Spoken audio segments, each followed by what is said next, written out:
me llamas. Ok, Yo estoy pastor. por acá. Gracias. Gracias, perfecto. Bueno, amados, vamos a esperar unos 5 minutitos, ¿no? Son 7:01. A las 7:05, 6, por ahí arrancamos. A ver si entran los demás alumnos.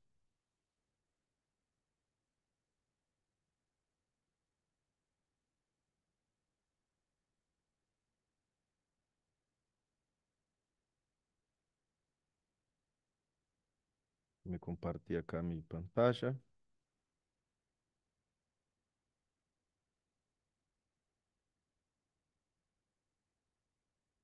A ver.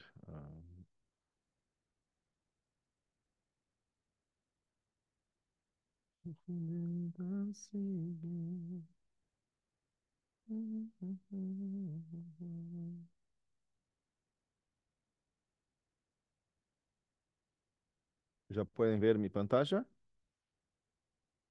Sí, ¿no? Sí, se ve. Sí, correcto. Déjame ver si mejora acá la presentación. Ahí sí. Perfecto.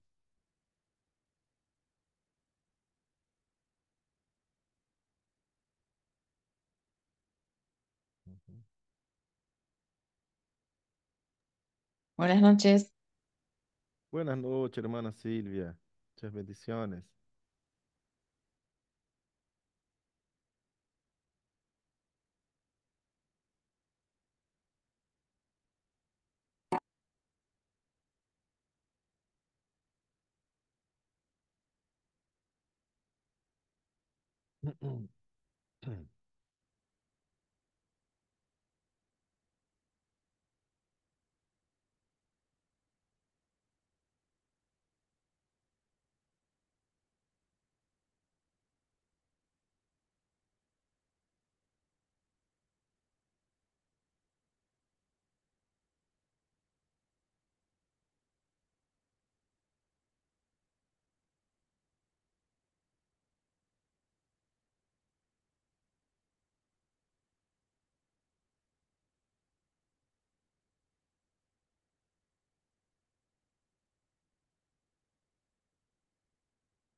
Pastor, yo no estaba escuchando lo que la oración no se escucha. Está liberado tu micrófono, pero yo no escucho por lo menos. Sí, Wilton, ahora no nos escuchas, te No se perdimos. escucha, Wilton.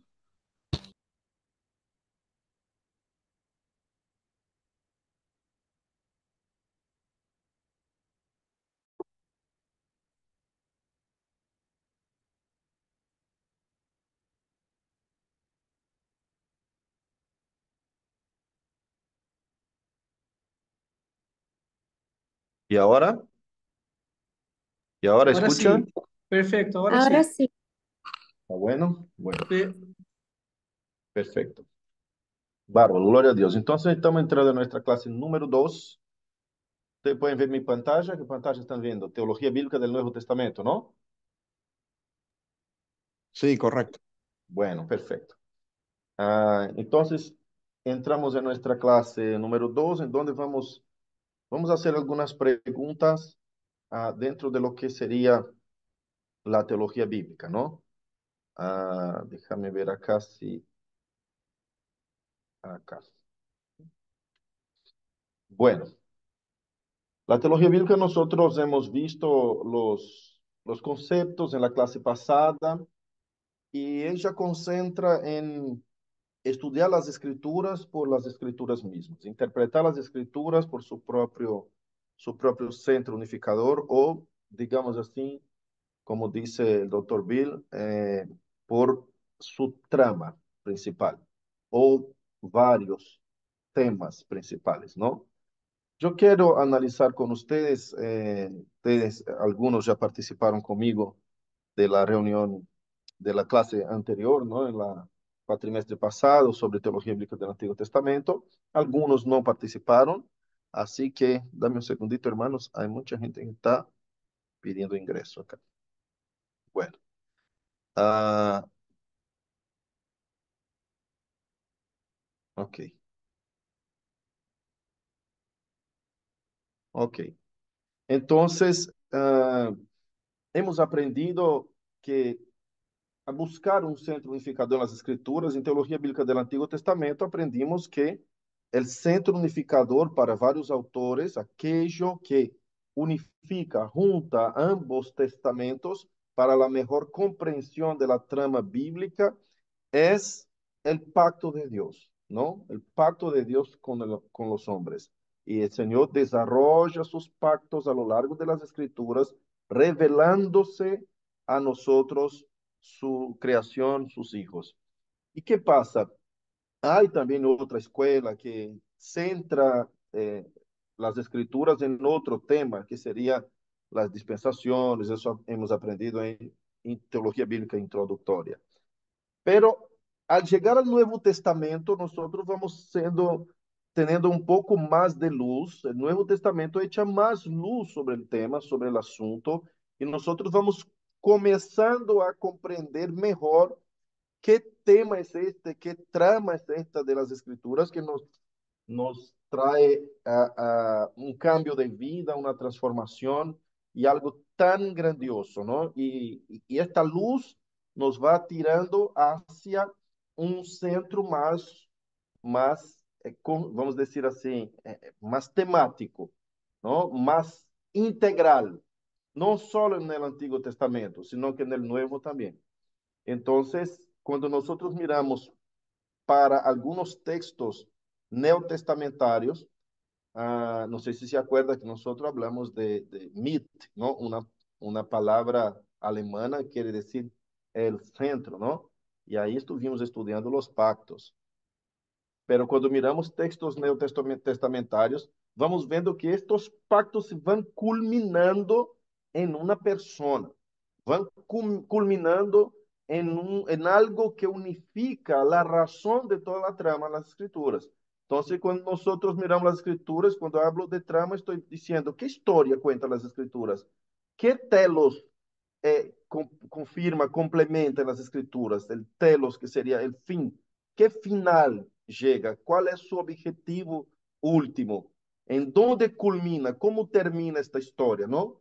Es como una historieta que contamos a los niños y siempre vemos que termina con un final feliz, ¿no es cierto? Entonces, la Biblia es la historia de Dios con el hombre, sus relaciones con el hombre, su revelación con el hombre, pero nos trae una, una, una meta, un cumplimiento, un final.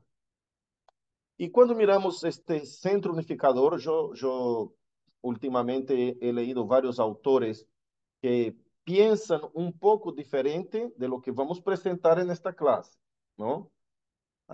Pero para mí y para algunos otros autores sigue siendo Jesucristo el centro unificador por las siguientes razones. Y acá vamos a ver.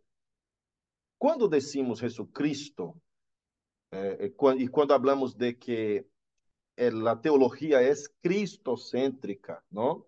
Los que defienden el cristocentrismo de la teología están defendiendo Cristo como centro de toda la trama de las escrituras, de toda la historia de las escrituras. Entonces, cuando hablamos que Jesús es el centro unificador, estamos diciendo que todo debe ser interpretado por Cristo. Y Cristo debe ser encontrado en todas las escrituras. Es como decir así, yo no puedo tomar una parte, interpretar sin la mirada del todo. Siempre que veo una parte y tomo una parte de las escrituras, debo interpretarla, debo comprenderla respecto a lo todo coherente, a lo que es la completitud de las escrituras tomadas como un canon completo, ¿no? Entonces, si veo Cristo interpretando las escrituras y veo los textos señalando a Cristo, como nosotros hemos estudiado en la clase pasada, Jesús mismo diciendo que las escrituras son las que hablaron acerca de él. Es como si Jesús estuviera diciendo así, yo soy el telos de las escrituras, yo soy el cumplimiento de las escrituras, yo soy el fin de las escrituras, yo soy el antitipo de todas las profecías, los tipos veterotestamentarios. Y los fariseos, tan cegados en su interpretación, no pudieron ver a Cristo, ¿no? Entonces Cristo viene y como que dice, ustedes no entendieron la historia, ustedes no comprendieron la trama, ustedes no comprendieron, no, el Padre y nosotros nos revelamos a ustedes desde hace 1000 años y ustedes no comprendieron cómo se interpreta. Ahora yo vine y voy a interpretar para ustedes. Es tremendo mirar para la Biblia de forma cristocéntrica y mirar para la Biblia con una interpretación cristocéntrica también, ¿no? Es decir, cómo Jesús y los apóstoles interpretaram o Antigo Testamento, interpretaram as Escrituras. E acá hago um parênteses. Que Escrituras? Que Bíblia que eles tinham? Que Bíblia tinham os apóstolos? A mesma Bíblia de los judíos, de los fariseus. Ellos tenían únicamente el canon veterotestamentario. Únicamente esto. Todo lo que ellos tenían para interpretar que Jesús era el Hijo de Dios era el Antiguo Testamento. Nosotros hoy tenemos muchísima más luz sobre todo el Antiguo Testamento y sobre quién es Jesús. ¿No es cierto? Para la próxima clase, cuando vayamos a estudiar la teología de los sinópticos, vamos a ver cristología, dos temas fundamentales en la teología de los sinópticos. Cristología y escatología. ¿No es cierto? Entonces, cuando miramos para Cristo, nosotros podemos ver el sentido de todas las escrituras, porque Él mismo se autorrevela, Él mismo interpreta las escrituras, Él mismo usa los apóstoles, que son sus discípulos, los empapa de su doctrina, de su teología, de sus palabras, los llena del Espíritu Santo y los envía para decir, enseñe al mundo quién soy yo y quién es Dios, que cuál es el fundamento, el cimiento de toda la creación. Enseña a los demás todo lo que han aprendido de mí. Entonces, ya que Jesús mismo usa y inspira a los apóstoles cómo interpretar las escrituras, entonces nosotros debemos considerar la interpretación apostólica y la interpretación de Jesús. Entonces, cuando hablamos de evangelios sinópticos, para un ratito, hermanos, también está sonando. Cuando hablamos de evangelios sinópticos, estamos hablando acerca de Cristo y acerca de las cosas finales, ¿no? Entonces, ah, vamos dar acá el primer pasito. Quiero que abra sus Biblias y vamos a leer bastante texto para comprender, para encontrar en el Antiguo Testamento essas tipologias ou algumas, só vou poner, relacionar acá alguns pontos que confirman que Jesús es el centro unificador de las Escrituras. Entonces, el verdadero Adán, Jesús sería en Romanos 5, 18, 21, 1 Corintios 15, 20, 22, 45 y 49, Lucas 3, 21, 22. Vamos abriendo ahí las Escrituras y los hermanos que van encontrando, por favor, abran sus micrófonos y lean los textos. Voy a pedir ahí, hermano Sergio, que abra, si puede, Romanos 5, 18 al 21. ¿Sí? Hermano Napoleón, por favor. 1 Corintios 15, 20 al 22, después, versículo Ok. 45 y 49. Y quiero pedir a Mario Junior, que abra Lucas, el libro de Lucas, que ahí tenemos dos pasajes, tanto el capítulo 3, 21 a 22, como el 23 a 38. Y luego pido a Evangelina, hermana Evangelina, si anda tu micrófono, a Marcos, libro de Marcos. ¿Está bien?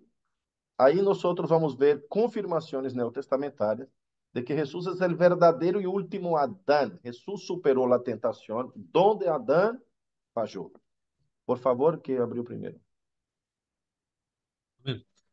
Leemos Romanos 5, 18. Así que, como por la transgresión de uno vino la condenación a todos los hombres, de la misma manera por la justicia de uno vino a todos los hombres la justificación de vida. Porque así como por la desobediencia de un hombre los muchos fueron constituidos pecadores, así también por la obediencia de uno los muchos serán constituidos justos. Pero la ley se introdujo para que el pecado abundase, mas cuando el pecado abundó, sobreabundó la gracia. Tremendo, ¿no? Ahí ya vemos ahí Jesús figurando como el verdadero y último Adán. Pablo lo nombra como segundo Adán, ¿no?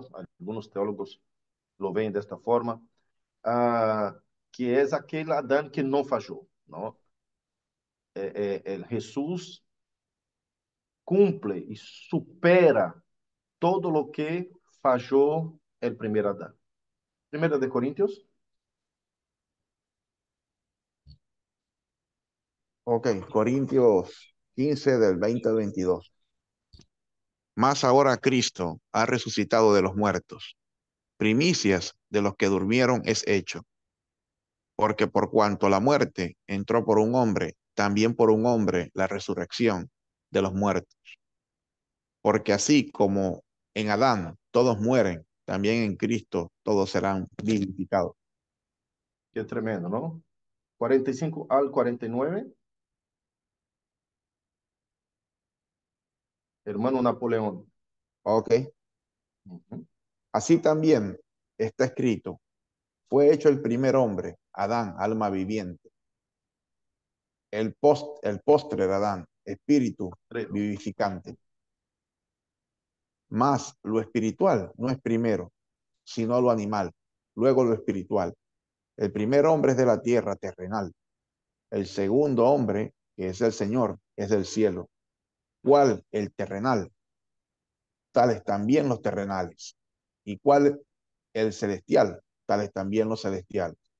Y así como hemos traído la imagen del terrenal, traeremos también la imagen del celestial. Aleluya. Ahí demuestra con todas las palabras Adán como el primero, Jesús como el postrero, ¿no? Es una tipología. Adán prefigura a Cristo, pero Adán fracasa, Cristo no fracasa. Adán es el tipo, lo que es Antiguo Testamento es tipo, lo que es Nuevo Testamento es antitipo.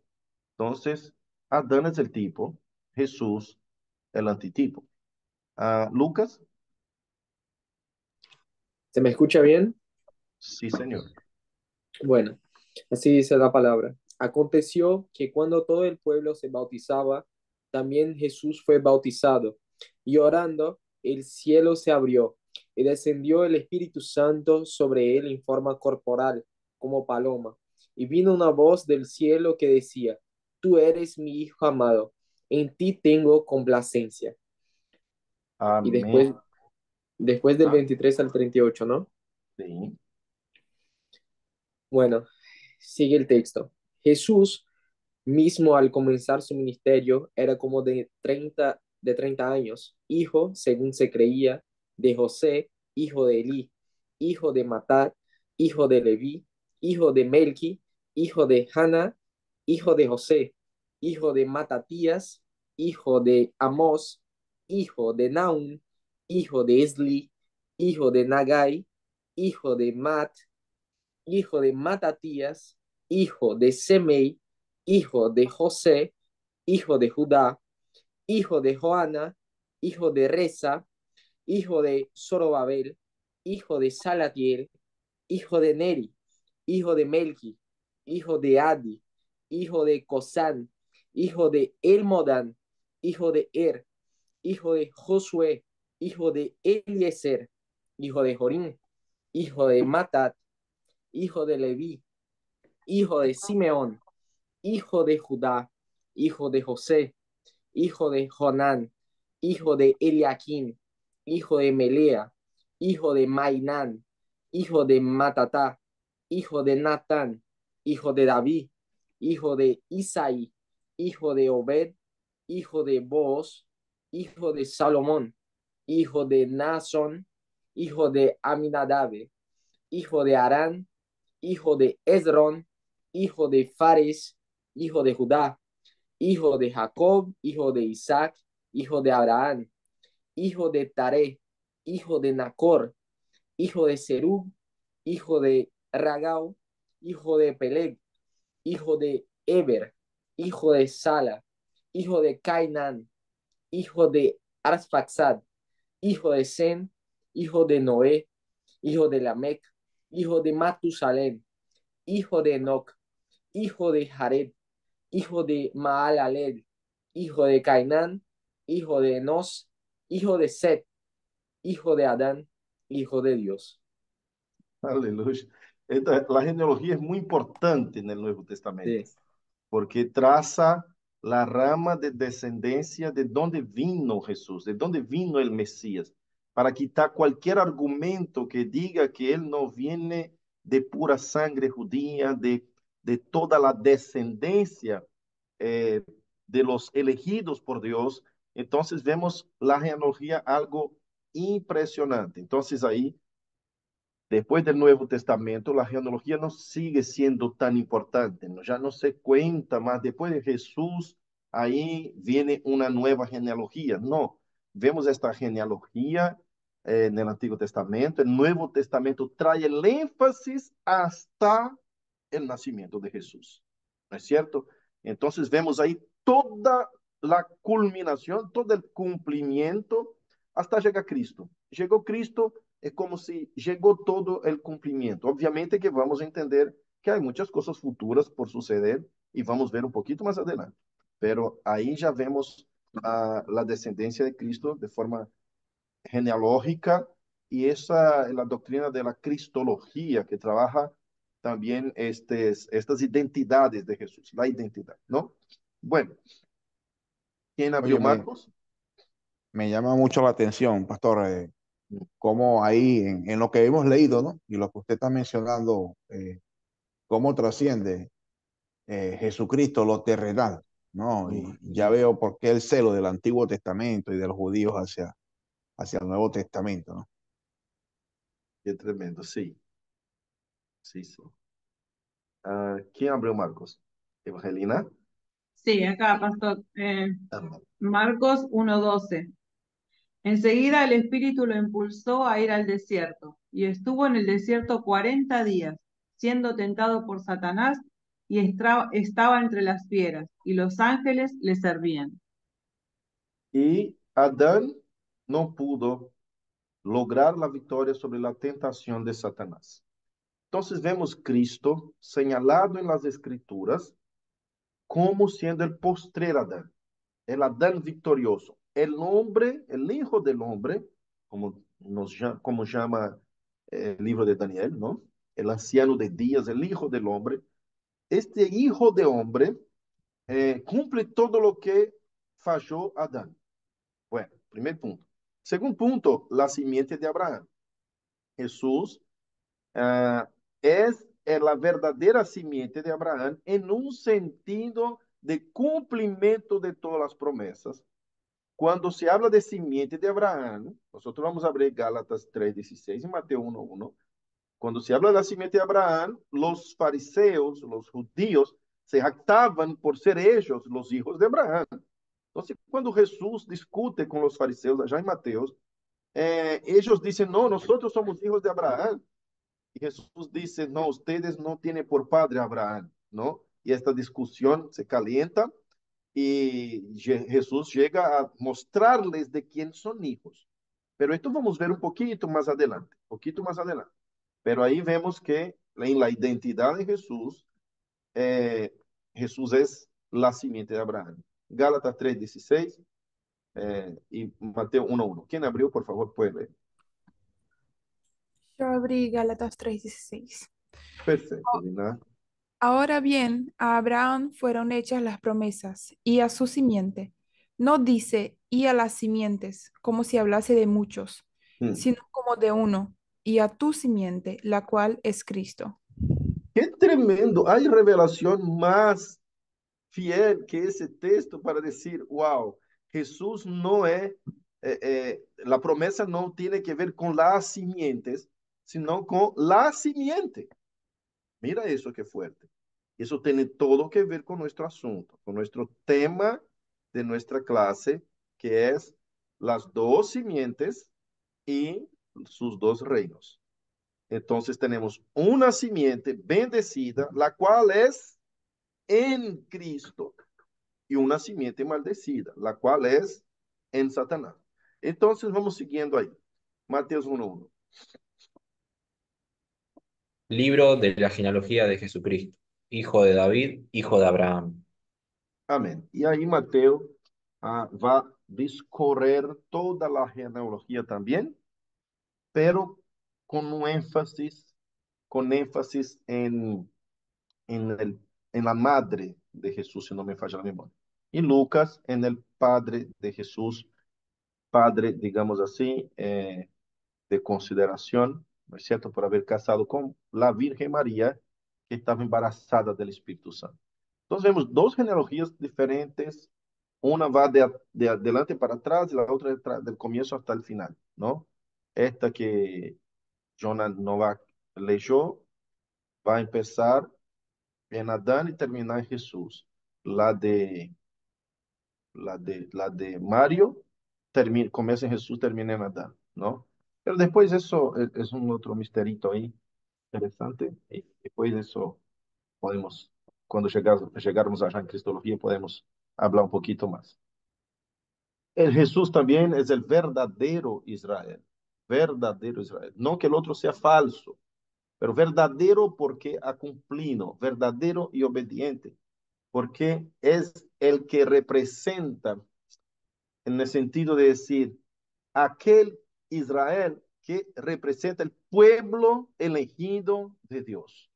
Y eso culmina en Cristo, porque en Cristo estarán salvos judíos y gentiles, Israel e iglesia. Amén. Entonces vamos a leer ahí Mateo 2:15, 4 del 1 al 11, Lucas 4:1 al 13, donde el antiguo Israel sucumbió, Jesús lo superó. Por favor, los que primero encuentren. Mateo 3:15. Sí, Pero Jesús le respondió, 2:15. Mateo 2:15, como está perdón, en la perdón, pantalla. ¿Mm? y estuvo allá hasta la muerte de Herodes, para que se cumpliese lo que dijo el Señor por medio del profeta, cuando dijo, de Egipto llamé a mi hijo. Qué tremendo. Del Egipto llamé a mi hijo. Hay un estudio del uso del Nuevo Testamento, del Antiguo Testamento en el Nuevo, sobre ese texto de Mateo 2:15 que se refiere a Oseas, ¿cierto? Y es bastante interesante este estudio. Después les indico, hecho por Dr. Bill y otros maestros también, como el Dr. Harari, Charles Harari, también hizo ese estudio. Ah, pero allí tiene importancia tremenda este Mateo 2:15, cuando dice, del Egipto llamé a mi hijo, porque está diciendo que cuando llamó a Israel del Egipto, Jesús es el cumplimiento de este Israel veterotestamentario, cuando cumple esta palabra de Oseas, esta profecía de Oseas, cuando huye de Herodes yendo al Egipto. Cuando muere Herodes, Dios llama del Egipto de vuelta a su hijo.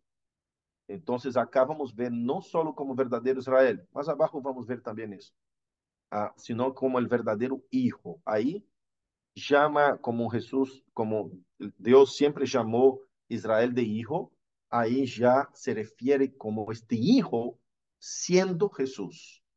Del Egipto llamé a mi hijo. Y el texto está diciendo así, para que se cumpliera.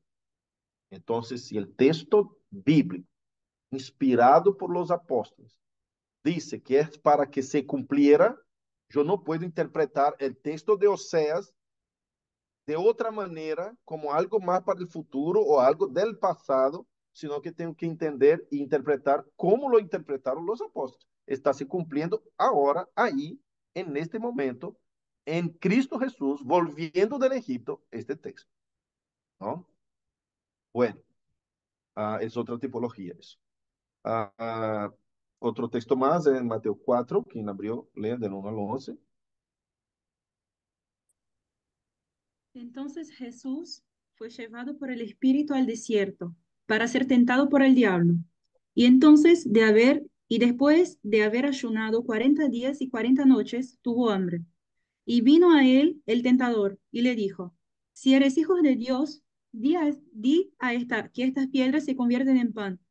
Y respondió y dijo, escrito está, no solo de pan vivirá el hombre, sino de toda la palabra que sale de la boca del Dios. Entonces el diablo le llevó a la santa ciudad y le puso sobre el pináculo del templo. Y le dijo, si eres hijo de Dios, échate abajo, porque escrito está, a sus ángeles mandará acerca de ti, y en sus manos te sostendrán, para que no tropieces con tu pie en piedra. Jesús le dijo, escrito también está, no tentarás al Señor tu Dios. Otra vez le llevó el diablo a un monte muy alto y le mostró todos los reinos del mundo y la gloria de ellos. Y le dijo, todo esto te daré si postrado me adorares. Entonces Jesús le dijo, vete, Satanás, porque escrito está, al Señor tu Dios adorarás y a él solo servirás. Y el diablo entonces le dejó, y he aquí que vinieron ángeles y le sirvieron. Ajá, le dejó Satanás. ¿Qué significa ese texto? Qué texto fantástico, qué texto tremendo. Jesús fue tentado en el desierto como fue probado el pueblo de Israel en el desierto.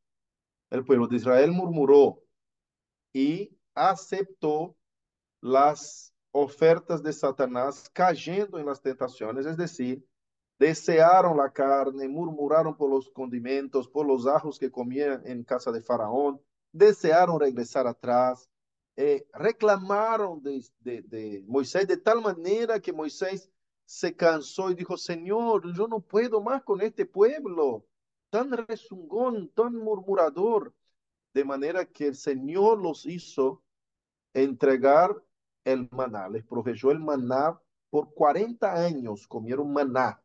¿Y maná qué es? Esta es una teoría del pastor Wilton. Maná es caca de codornices. Comieron caca de codornices 40 años. Pastor, ¿eso será que es así?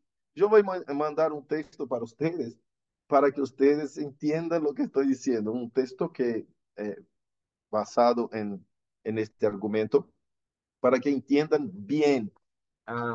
Jesús ahí no transforma la piedra en pan, no pasa por murmuración, él supera.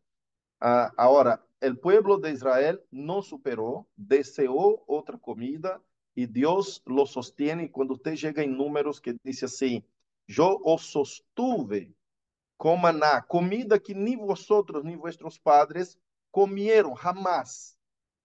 Y cuando ellos vieron aquella cosita blanca como escarcha y tenía simiente de, como si fuera simiente de cilantro, semilla de cilantro adentro, y cuando el sol venía se derretía y se pudría, nacía gusanos, pero ellos tenían que comer por la mañana muy temprano cuando todavía estaba congelada, estaba con la helada de la noche. Entonces, ¿qué pasaba? Después voy a pasar un texto, ustedes van a leer, y si tienen alguna crítica acerca de esta teoría, pueden escribirme. ¿Tá? Este texto es mío mismo y quiero que ustedes conozcan esta teoría, ¿no? Creo en muchos teólogos no tienen coraje quizás de poner teorías tan raras así, pero yo la escribí y quiero que ustedes puedan juzgar. Pero cuando ellos ven, dice el Señor Jehová a través de Moisés, no deje nacer el sol. Al nacer el sol se pudre, se derrite y pudre. No coseche de ella para el día siguiente, porque va a pudrir y nacer gusano. Ellos desobedecieron y nació gusano.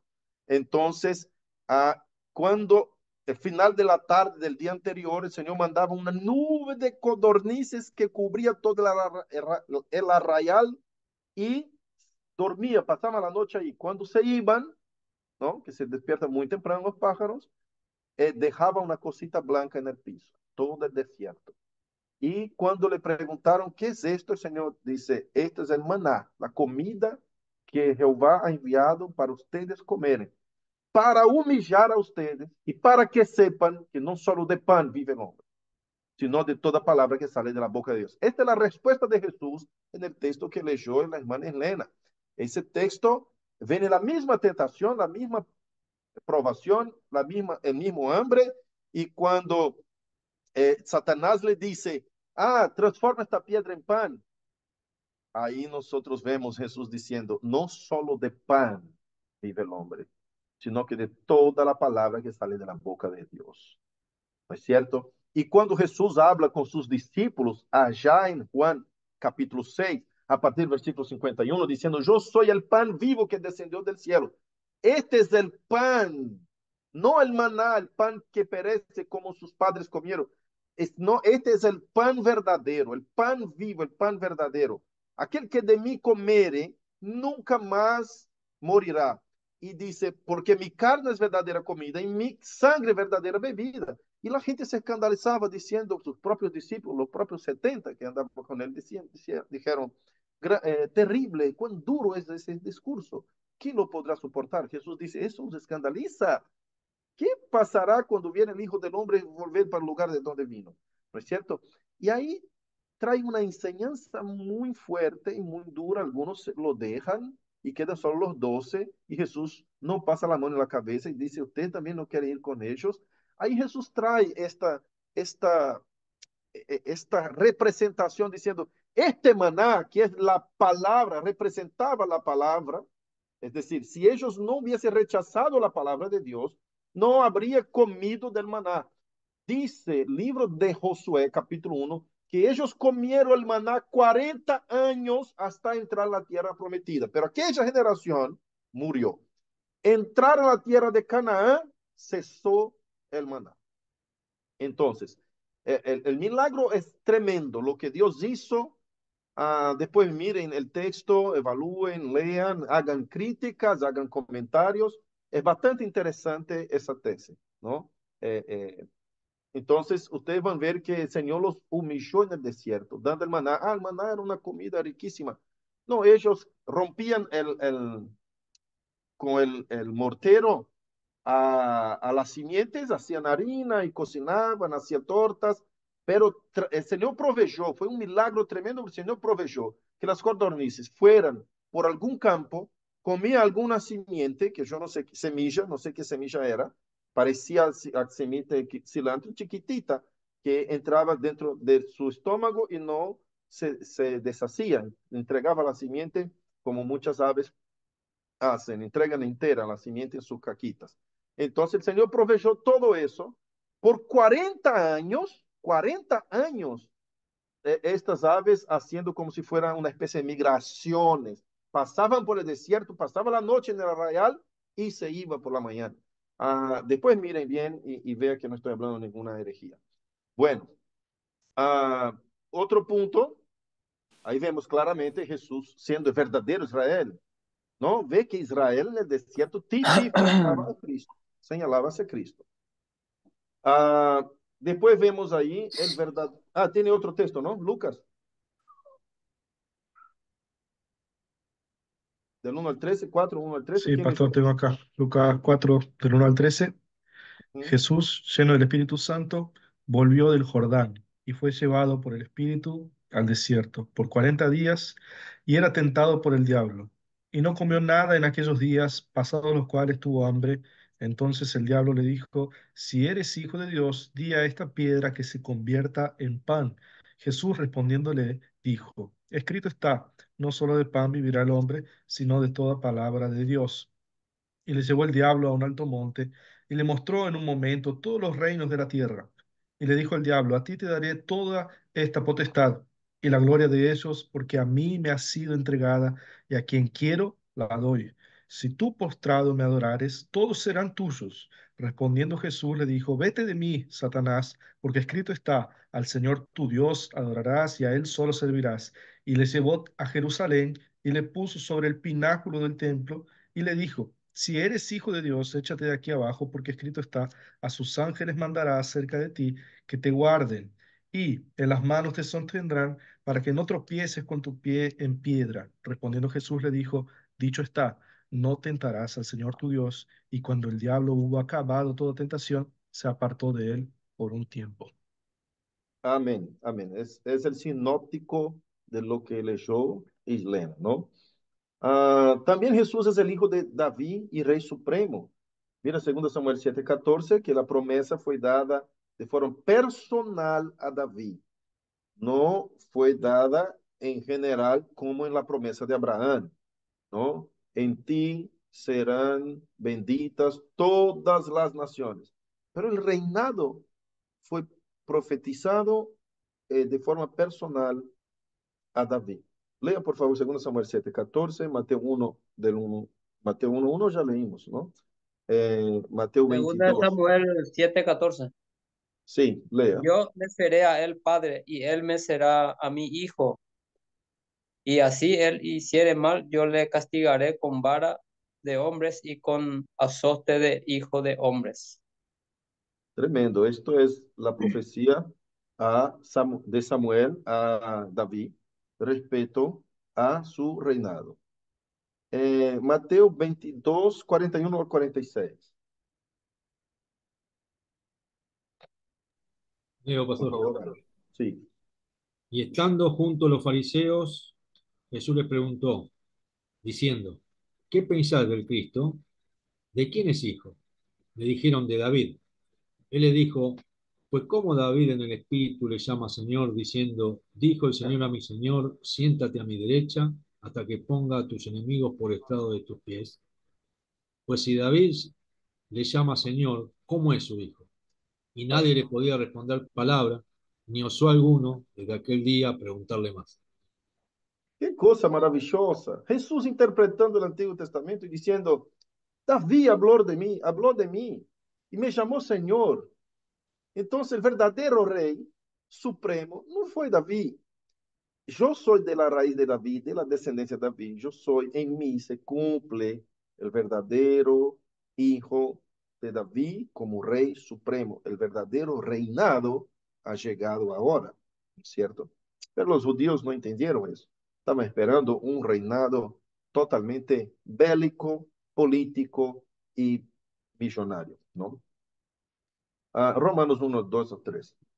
Yo, que él había prometido antes por sus profetas en las Santas Escrituras acerca de su Hijo, nuestro Señor Jesucristo, que era del linaje de David, según la carne. Quien había prometido desde antes en las Santas Escrituras, las Sagradas Escrituras. Está hablando que las Escrituras, mira qué tremendo, ¿no? Ese texto. Pablo está diciendo que las escrituras estaban hablando de Jesús. En todas las promesas estaba hablando de nuestro Señor Jesucristo. Bueno, estamos analizando el Antiguo Testamento a partir del Nuevo Testamento. Estamos interpretando la Biblia con la Biblia misma. Vamos un poquito más adelante. El Jesús también es el propio templo. Mira qué cosa tremenda. Cuando dice en Juan 1:14, esta palabra griega, cuando dice que Jesús encarnó, la traducción para nuestro idioma dice encarnó y el verbo se hizo carne, pero en griego dice tabernáculo.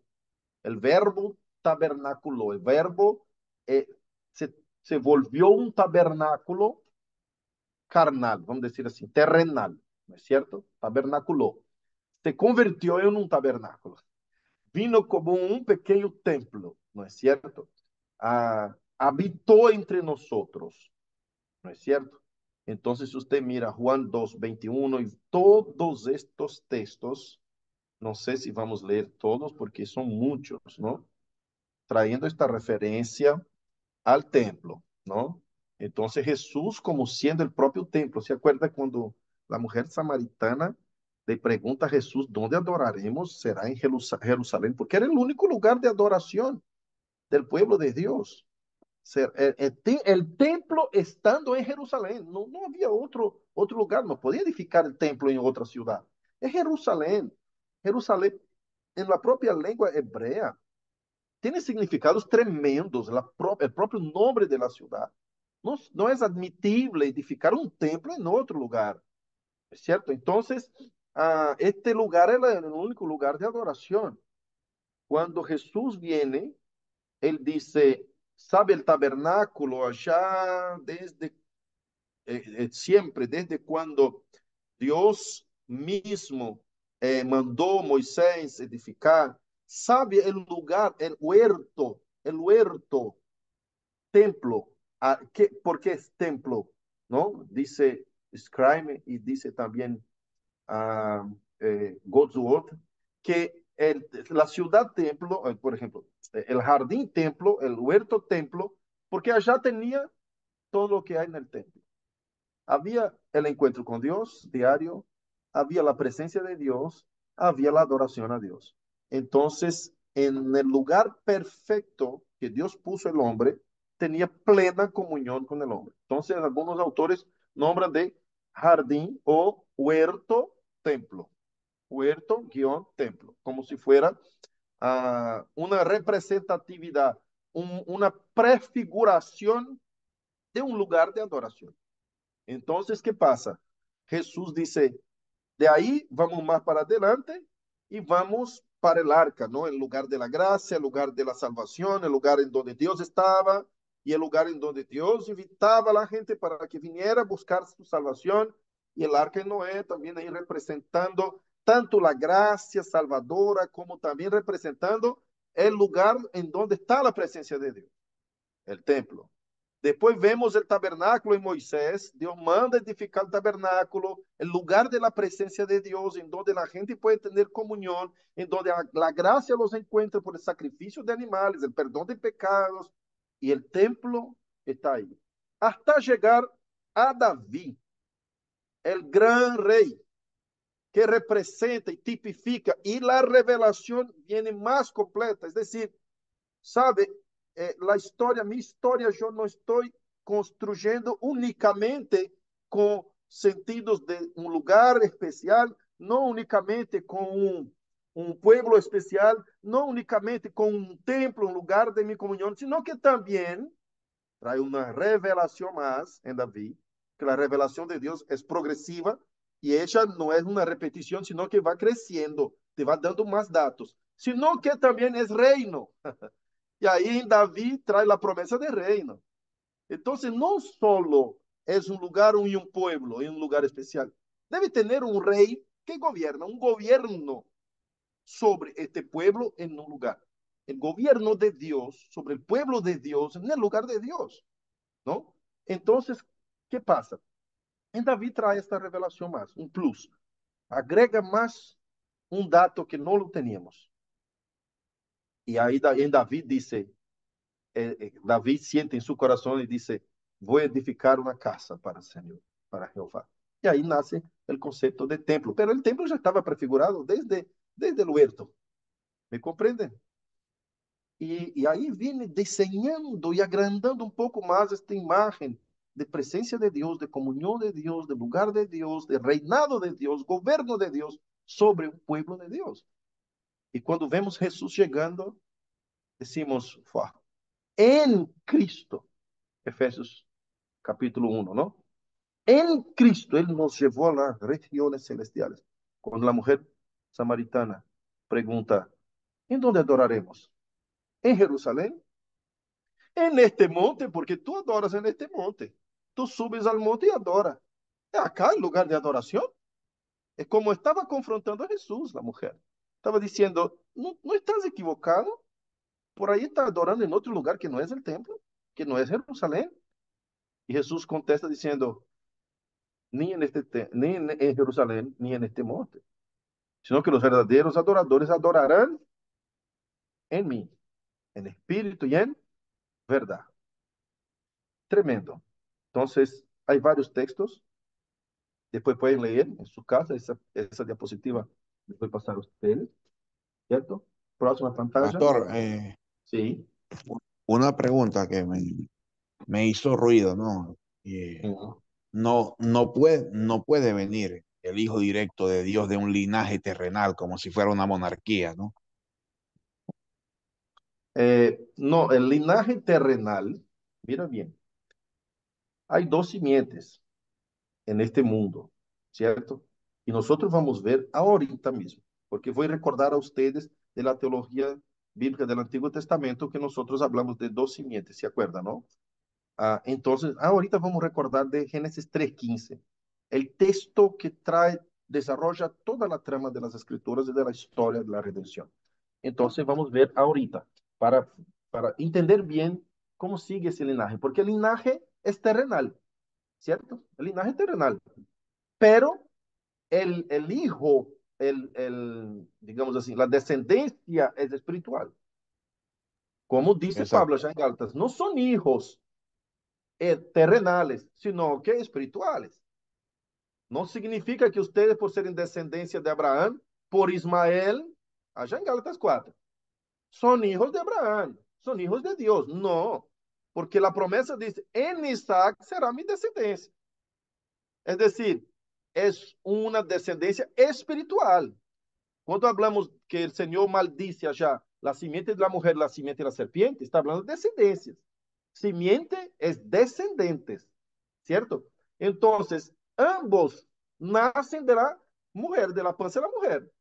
Entonces, ¿cómo la serpiente va a dar la luz a algunas personas? No, está hablando de forma espiritual.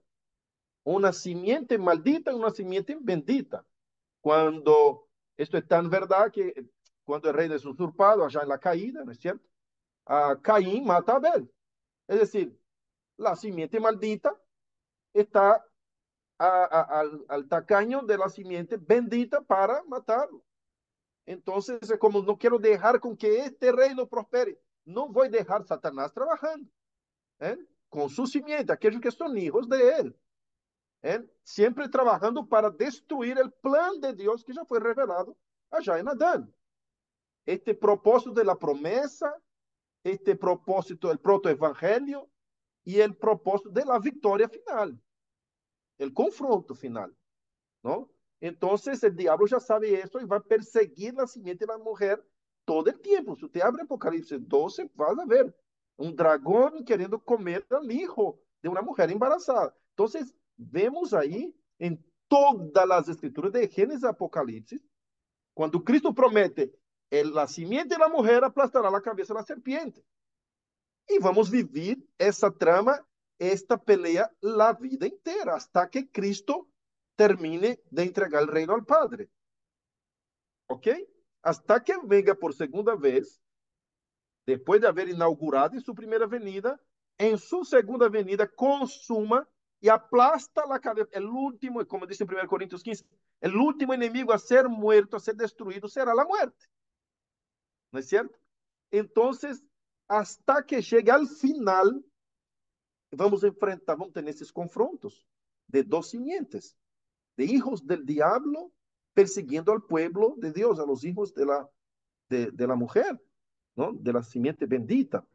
Y, y Jesús, por eso el texto que fue leído, no sé si fue por Elena, por Kaline, dice, no a la simiente, sino que a la simiente. La promesa es para la simiente.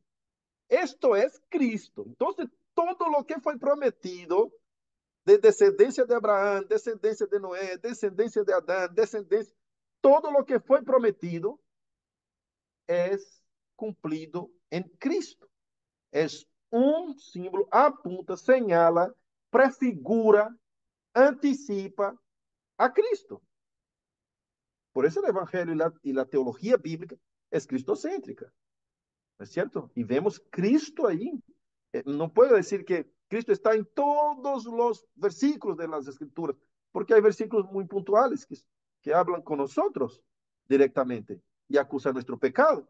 Pero y Cristo no tiene pecado, entonces, pero que todo consuma en Cristo, que todo tiene su telos en Cristo, todo tiene su fin en Cristo, Cristo es el cumplimiento, todo esto sí.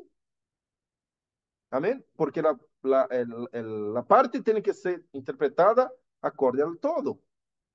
Jamás puedo tomar un versículo y decir, bueno, no veo Cristo acá en este contenido un poco más amplio. Mira el contexto completo que vas a ver a Cristo.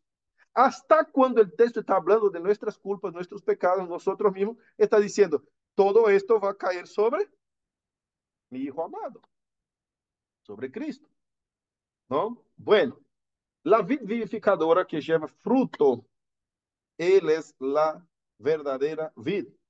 Juan 15, del 1 al 11, por favor. Y después compare con Isaías 5 y Oseas 9, 10. Por favor, alguien abra y lea esos dos así.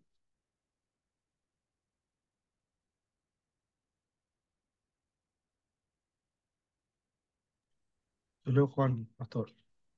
Juan Sí. 15, del 1 al 11. Yo soy la vid verdadera y mi padre es el labrador. Toda rama que en mí no está llevando fruto, la quita, y toda rama que está llevando fruto, la limpia para que lleve más fruto. Ya ustedes están limpios por la palabra que les he hablado. Permanezcan en mí y yo en ustedes. Como la rama no puede llevar fruto por sí sola si no permanece en la vid, así tampoco ustedes si no permanecen en mí. Yo soy la vid, ustedes las ramas.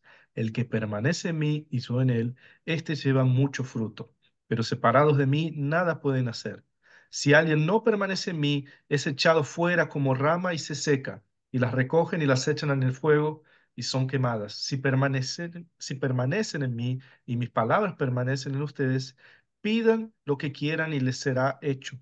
En esto es glorificado mi Padre, en que lleven mucho fruto y sean mis discípulos. Como el Padre me amó, también yo los he amado. Permanezcan en mi amor. Si guardan mis mandamientos, permanecerán en mi amor, como yo también he guardado los mandamientos de mi Padre y permanezco en su amor. Estas cosas les he hablado para que mi gozo esté en ustedes y su gozo sea completado.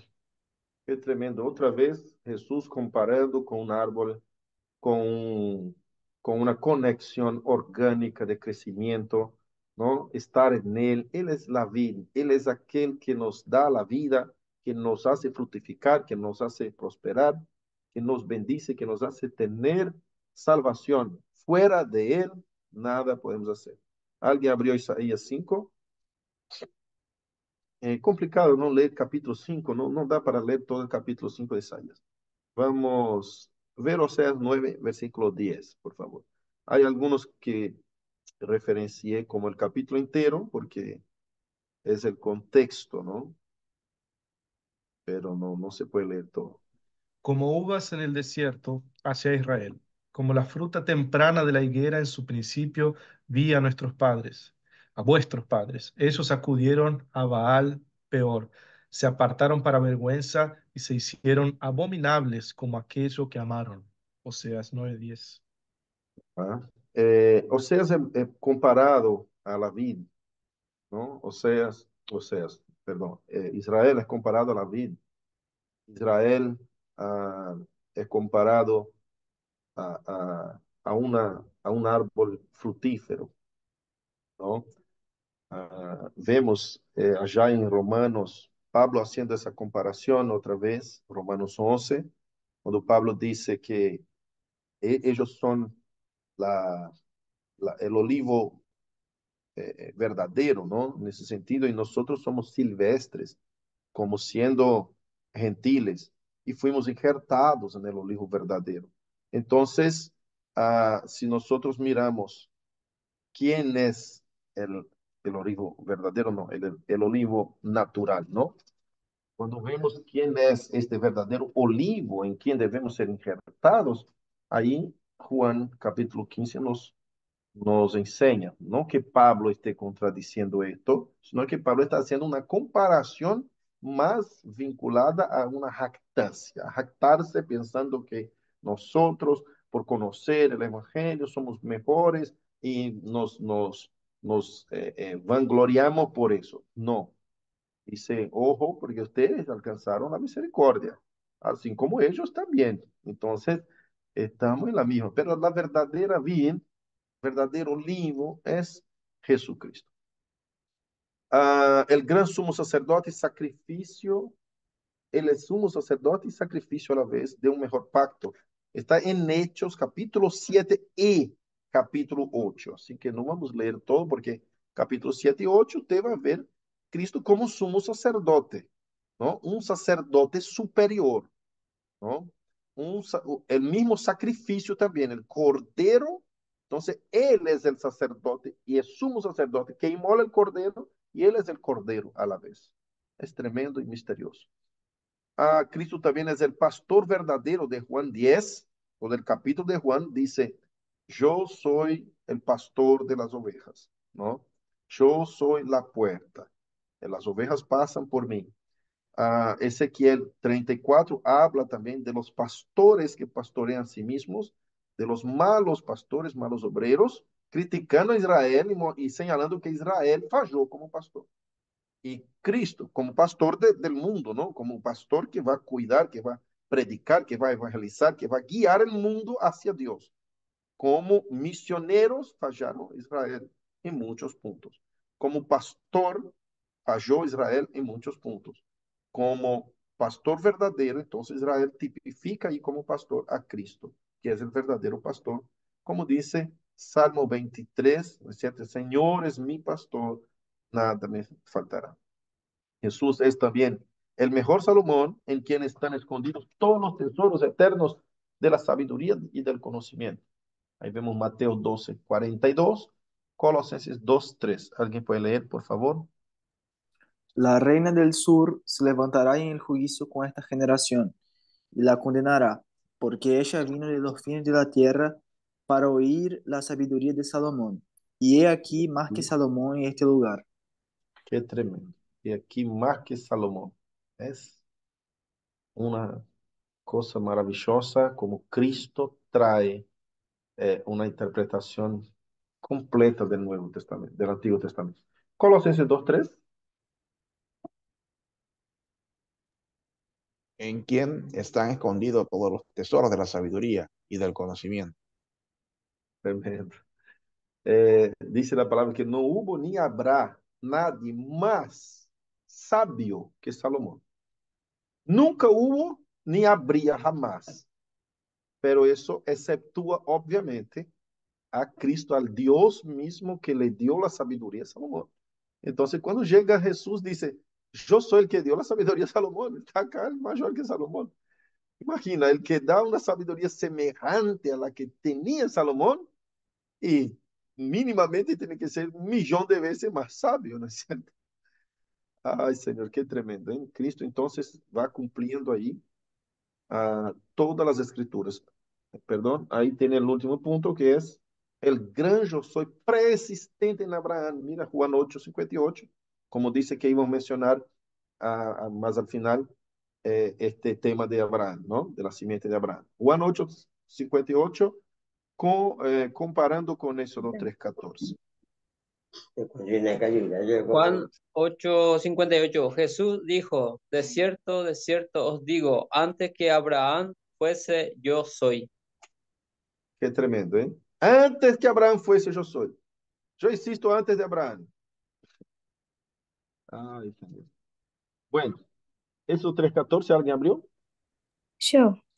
Y Sí. respondió Dios a Moisés, yo soy el que soy. Y dijo, así dirás a los hijos de Israel, yo soy, me envió a vosotros.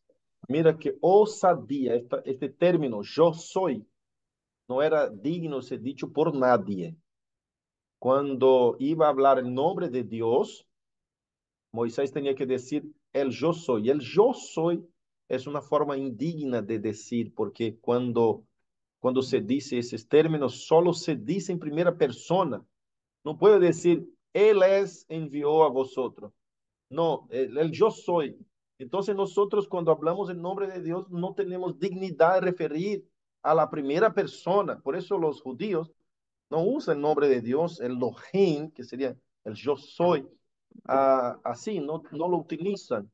Ellos dicen el eterno cuando se refieren al Señor Jehová. Entonces, Jesús fue el único que dijo, antes que Abraham fuese, ahí le utiliza el término que para los judíos es casi una afrenta y casi una, como se dice, blasfemia. Antes que Abraham fuese, yo soy. Y ahí agarran piedras para apedrear los fariseos, ¿no? Bueno, vamos a pasar adelante. ¿Cuál es el centro entonces unificador de las escrituras? En resumen, Jesús es el cumplimiento en sí mismo de todos los aspectos del reino. Él es el reino y el evangelio encarnado. Apocalipsis 6:3. ¿Alguien puede leer, por favor? Apocalipsis 6:3.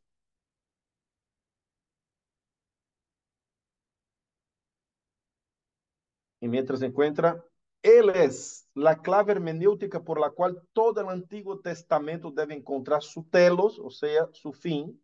Telos es una palabra griega, que cuando se refiere al fin de las cosas, debe haber esta palabra telos en griego. Interpretación y cumplimiento. Entonces Jesús es la clave hermenéutica para interpretar todo el Antiguo Testamento. Jesús, concluyendo, es el centro unificador de las Escrituras. ¿Quién abrió Apocalipsis 6, versículo 3? Cuando abrió el segundo sello, oí al segundo ser viviente que decía, ven y mira. 6:3. ¿Solo esto? No, capítulo 6 de Apocalipsis, versículo 3. Dice, sí, perdón, versículo 2, perdón. Versículo 2. Y miré y he aquí un caballo blanco.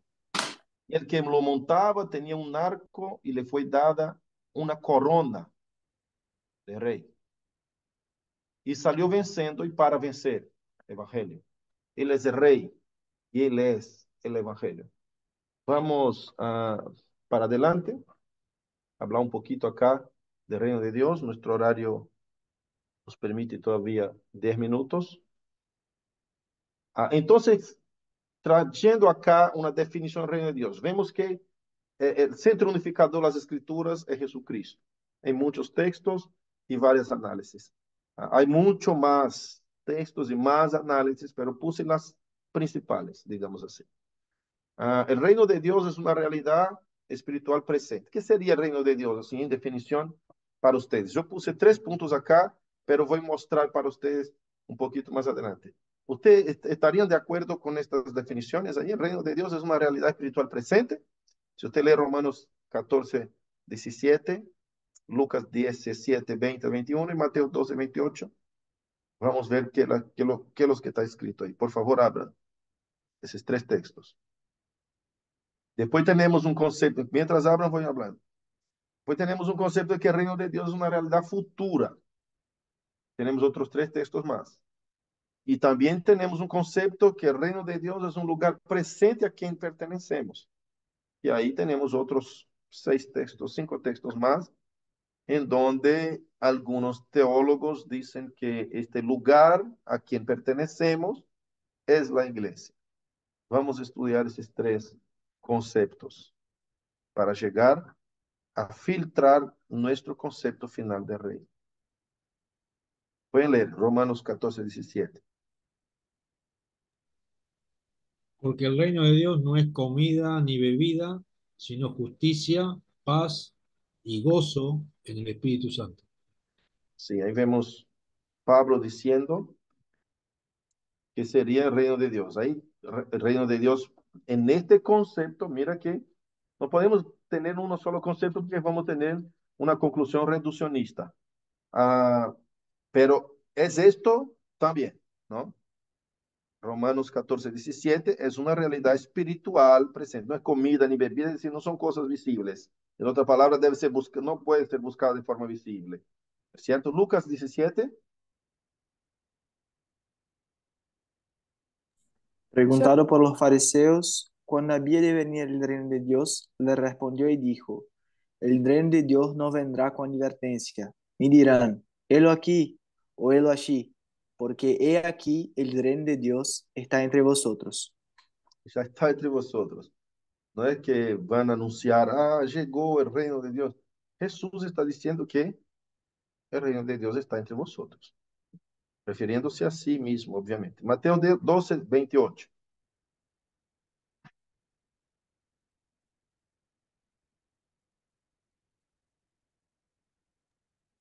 Pero si yo, por el Espíritu de Dios, echo fuera a los demonios, ciertamente ha llegado a vosotros el reino de Dios. Ciertamente ha llegado. Otra vez Jesús se refiere como que el reino de Dios ha llegado con la llegada del rey, ¿cierto?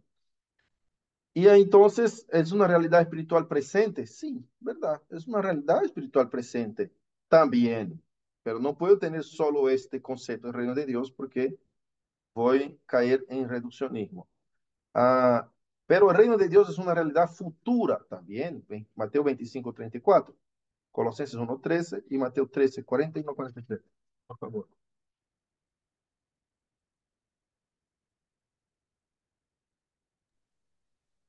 Entonces el rey dirá a los de su derecha, venid, benditos de mi Padre, heredad el reino preparado para vosotros desde la fundación del mundo.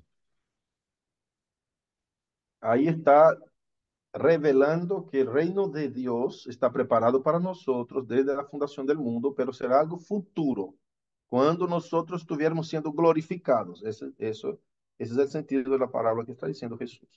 Colosenses 1:13. el cual nos ha librado de la potestad de las tinieblas y trasladado al reino de su amado Hijo. De su amado Hijo. Entonces, nosotros estamos viviendo el reino de Dios, pero pero todavía no. No estamos disfrutando de la glorificación de este reino de descanso, de paz, totalmente todavía. Hay algo más en futuro para cumplirse, como hemos leído en Mateo 25:34, cuando nos invite a entrar con la segunda venida del Señor, la consumación de su reino. Mateo 13:41-43. Enviará el Hijo del Hombre a sus ángeles y recogerán de su reino a todos los que sirven de tropiezo y a los que hacen iniquidad, y los echarán en el horno de fuego. Allí será el lloro y el crujir de dientes. Entonces los justos resplandecerán como el sol en el reino de su Padre. El que tiene oídos para oír, oiga. Los justos brillarán como el sol, resplandecerán. Los impíos serán recogidos de su reino, es decir, en un reino que ya existe, ya estamos en él. Estamos viviendo, mira eso, estamos viviendo justos, impíos, en un reino terrenal, pero como ciudadanos del reino celestial. Están metidos en medio al reino, que es una realidad espiritual presente, a los impíos. Y en la segunda venida, la consumación del reino, el Señor separará impíos de justos. La cizaña del trigo en la cosecha. Los que tienen frutos son hijos de la simiente bendita. Los que no llevan frutos serán cortados y echados en el fuego. Son hijos de la simiente maldita. hijos de perdición que estaban preparados para esto. Como dijo Jesús en Juan 17, como dice Pablo en Romanos 9, que Dios soportó con mucha paciencia los vasos de ira preparados para destrucción. Entonces, el último concepto que tenemos de reino, en un sentido así más general, ¿no es cierto? De Dios es un lugar presente a quien pertenecemos. Mateo 13, 41, 43. Mira cómo eso es demostrado. Lea, por favor.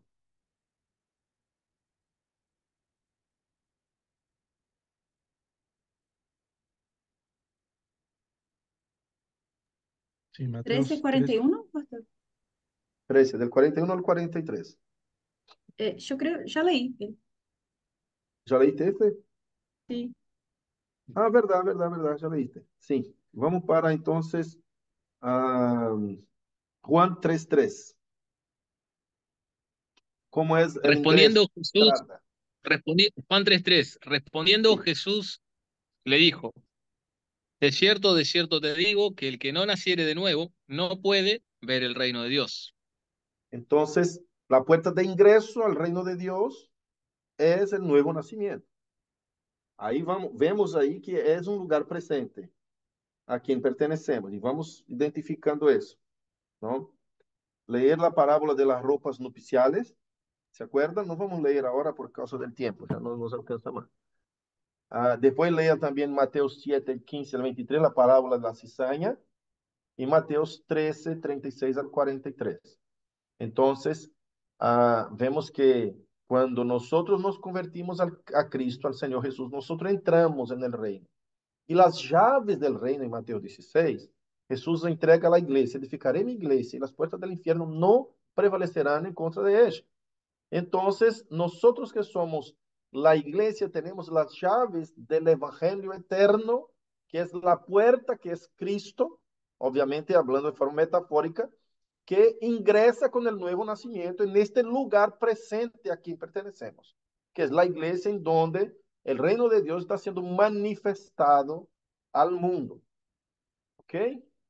Pero todas estas definiciones, si la tomamos así apartado, son reduccionistas.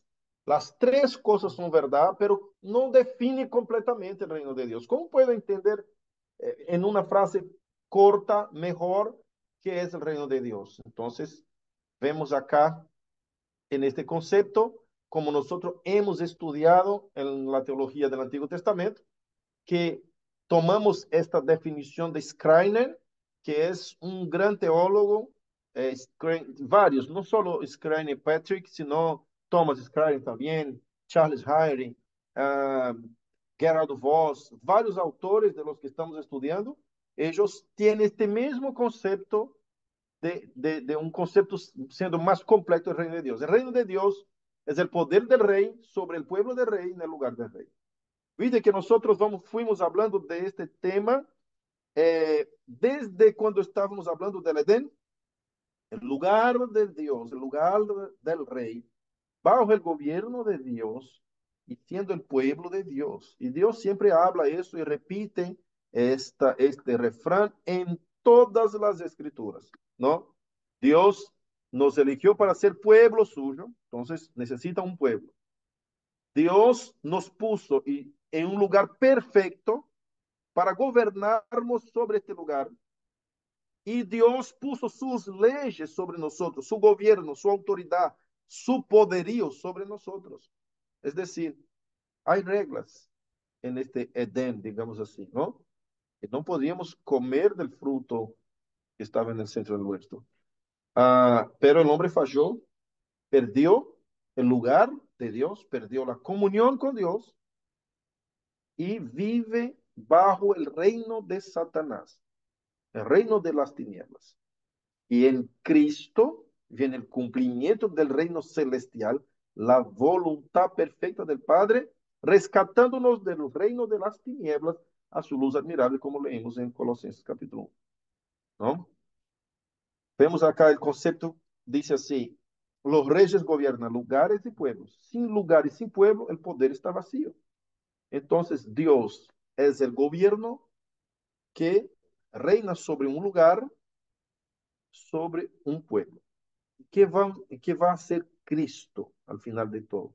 Cristo es el poder de Dios, es el gobierno de Dios, la voluntad de Dios, que viene a rescatar un pueblo de Dios para llevar a un lugar de Dios. ¿No es cierto? La nueva creación. Entonces, esa es la mejor definición para el reino de Dios, es esta. Comprende y abarca todos los demás sentidos, todos los demás significados van a estar comprendidos en este concepto. Entonces, cuando nosotros miramos al Nuevo Testamento, por ejemplo, vemos que Cristo ha hecho eso en Efesios 2:1, rescatando al pueblo de Dios y convirtiendo en un nuevo Israel, es decir, la iglesia. Este nuevo Israel en Cristo, cuando leemos Efesios 2:11 al 3:13, vamos a entender eso. Es muy importante que sea leído ese texto. Pero vamos a hacer así, como son 8:22, vamos cortar por aquí y vamos seguir en la clase que viene, ¿no? Tenemos, después de esto, hablar un poco de las dos simientes y vamos a traer la atención, la promesa y el confronto. ¿Ok? Pero para hoy no termino la clase, faltó un pedazo, así que vamos a dejar para la próxima este final de clase. ¿Ok? Entonces, nuevo Israel, nuevo templo y nuevo pacto.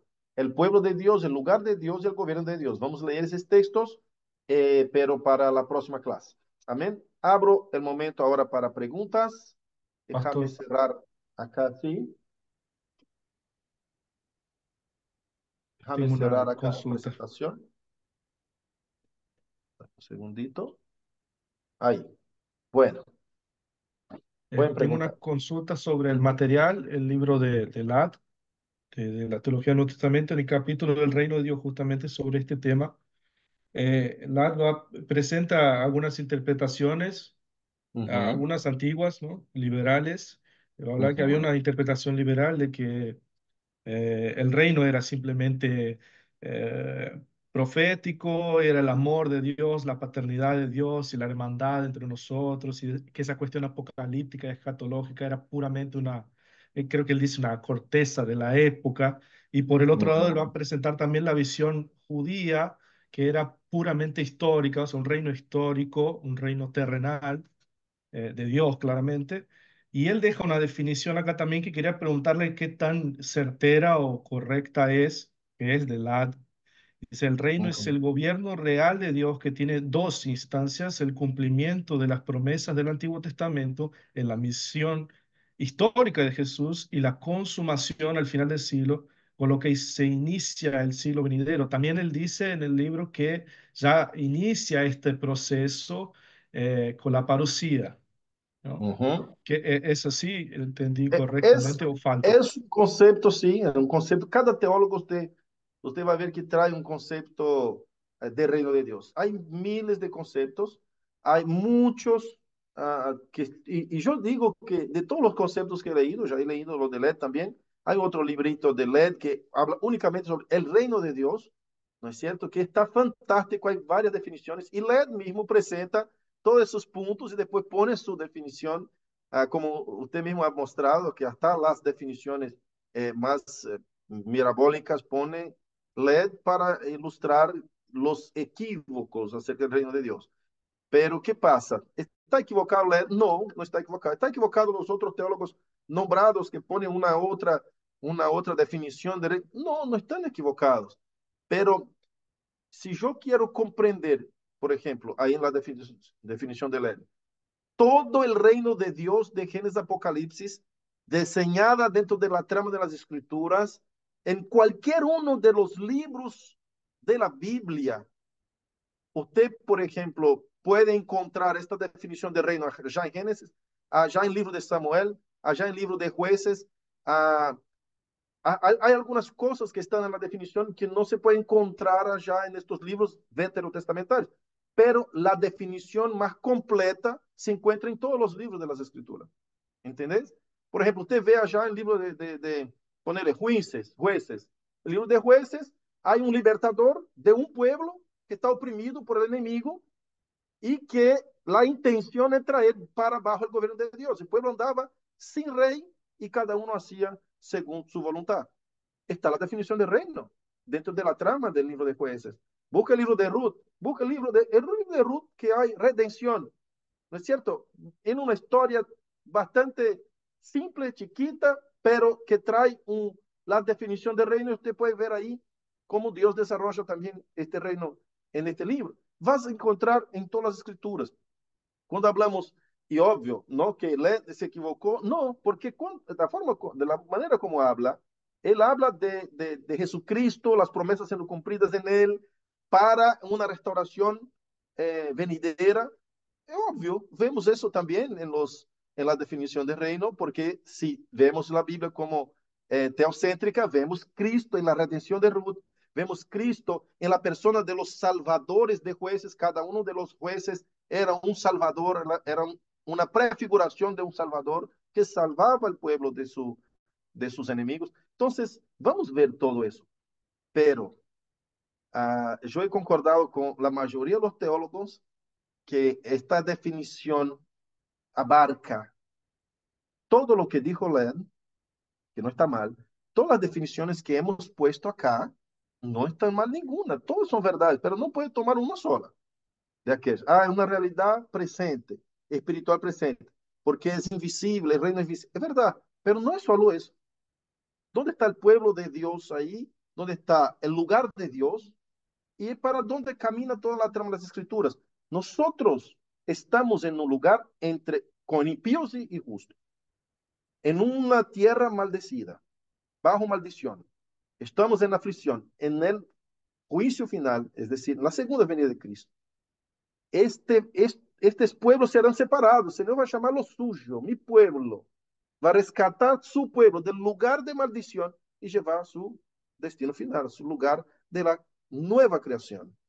¿Bajo qué? Bajo el gobierno total de Dios. Escuche una cosa rápidamente, así. Cuando el pueblo de Israel es liberado por el rey Ciro, ¿no? El rey de Babilonia, de los 70 años de esclavitud, ellos regresan por 3 comitivas, ¿no? Esdras, Nehemías y Zorobabel, y vuelven y reedifica el templo, reedifica la ciudad. Está el pueblo de Dios, aparentemente en el lugar de Dios de Jerusalén, pero no está el gobierno de Dios. Aún siguen bajo el gobierno persa.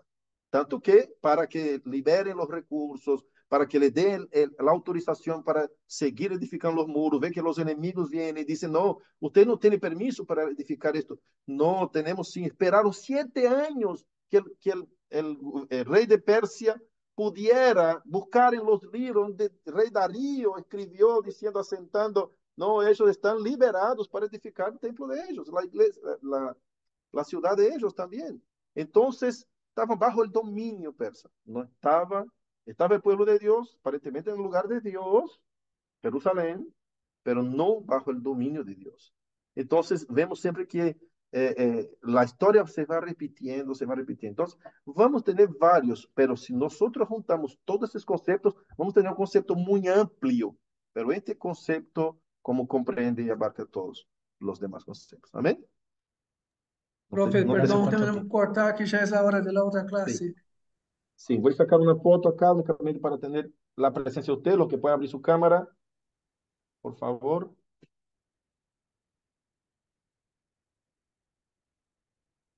Amén. Amados, oremos rápidamente y terminamos nuestra clase. Amén. Señor, gracias te damos por este tiempo que estuvimos juntos, reunidos, estudiando tu palabra. Gracias por tu infinita misericordia, bendición, salud que nos has dado para estar juntos. Bendice la vida de cada alumno, cada estudiante, cada hermano, para gloria de tu santo nombre. Bendice este seminario y cada uno que está por detrás, cooperando para que eso sea posible. Gracias, Señor, por tu infinita mano poderosa, en el nombre de Jesús.